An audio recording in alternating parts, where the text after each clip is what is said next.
Il y avait une question un peu plus haut qui parlait de la montée de Mélenchon. Il y a plusieurs choses à dire.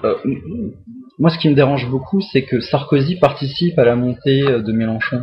Parce que quand il fait des propositions comme la taxe sur les contribuables, ouais, sur les exilés fiscaux, quand il propose de faire la taxe sur les transactions financières, quand il propose tout un truc qui viennent vraiment de l'extrême gauche, eh ben, ils crédibilisent leur discours.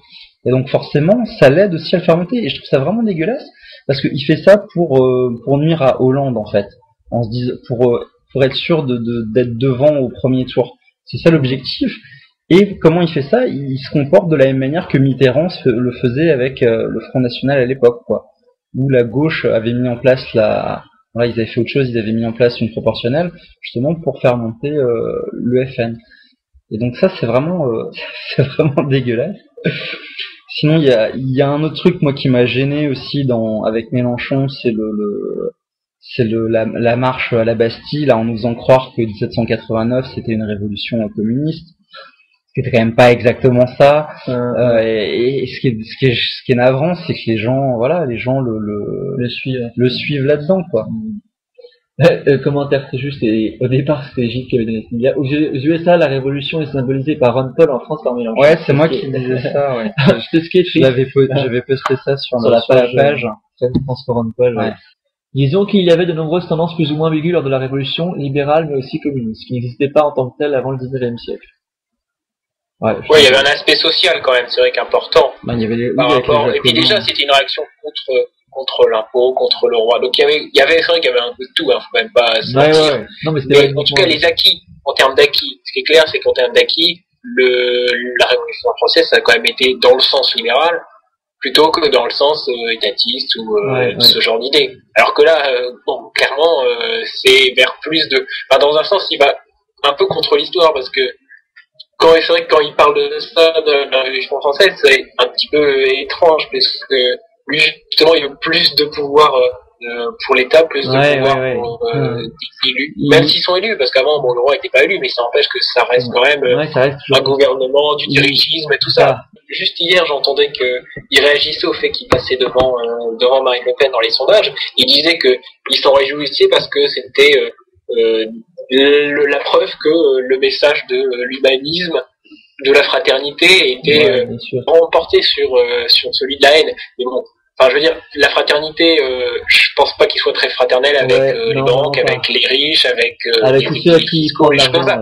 Donc la haine, elle est liée quand même. Elle est peut-être même encore plus présente chez lui. Ouais, c'est clair. La haine des riches, la haine de l'argent, la haine de la finance, c'est clair. Voilà. Alors là, s'il y a bien un vote, la haine, c'est quand même de ce côté-là. Ouais.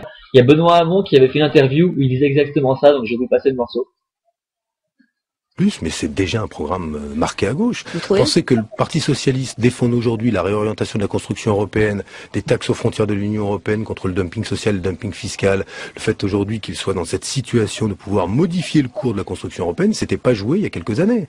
Moi je pense que sur l'essentiel aujourd'hui, François Hollande porte le message le plus fort, il veut le retour de la souveraineté populaire. Ce ne sont pas au marché de décider, c'est au peuple français, pour les questions européennes comme pour tout le reste. Voilà.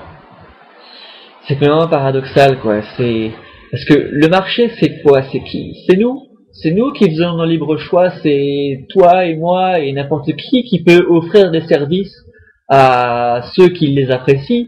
Et le marché, voilà, c'est nous fondamentalement qui avons le pouvoir, quoi. C'est nous qui chaque jour en consommons. On met nos bulletins de vote dans ceux qu'on apprécie. Chaque jour, on fait nos propres choix en libre âme et conscience. Et les personnes à qui on achète, c'est nous qui décidons.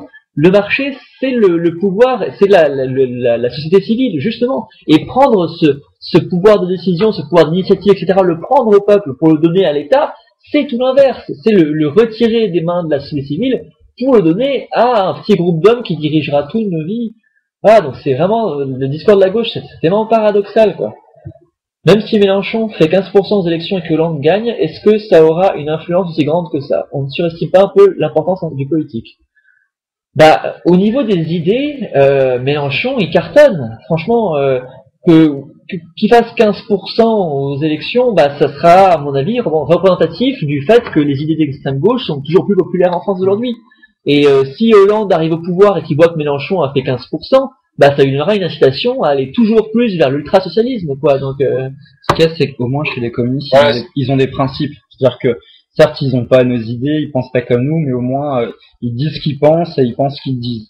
Et ça, c'est le problème qu'il y a à droite, c'est qu'aujourd'hui à droite, un mec comme Sarkozy, il va essayer de soudoyer l'opinion en disant ce qu'ils ont envie d'entendre. Quoi qu'on en dise, s'il fait 15%, ça a un impact.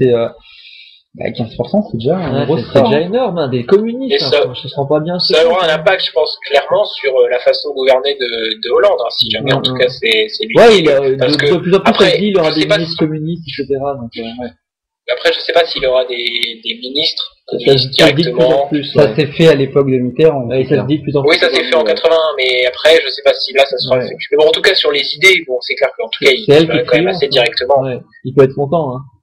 Il y a le Darou qui dit quelque chose de très juste. La fraternité de Mélenchon n'est pas envers les générations suivantes qui payeront de la dette.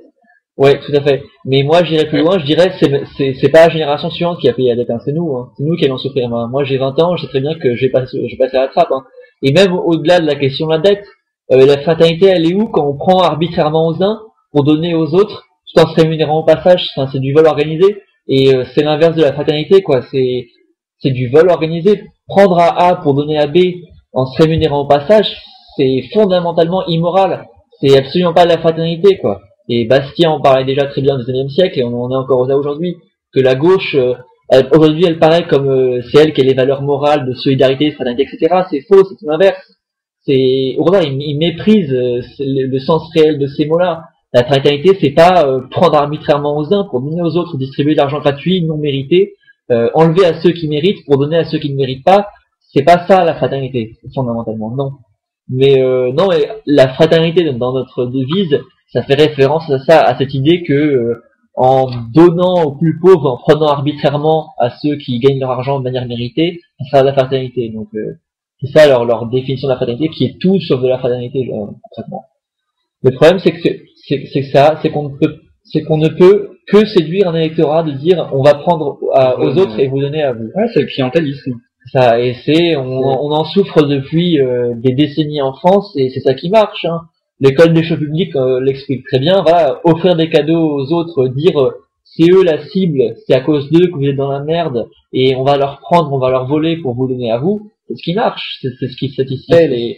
C'est aussi ça qui est intéressant dans le libéralisme, c'est que c'est la seule idéologie qui rejette pas la faute sur les autres, en fait.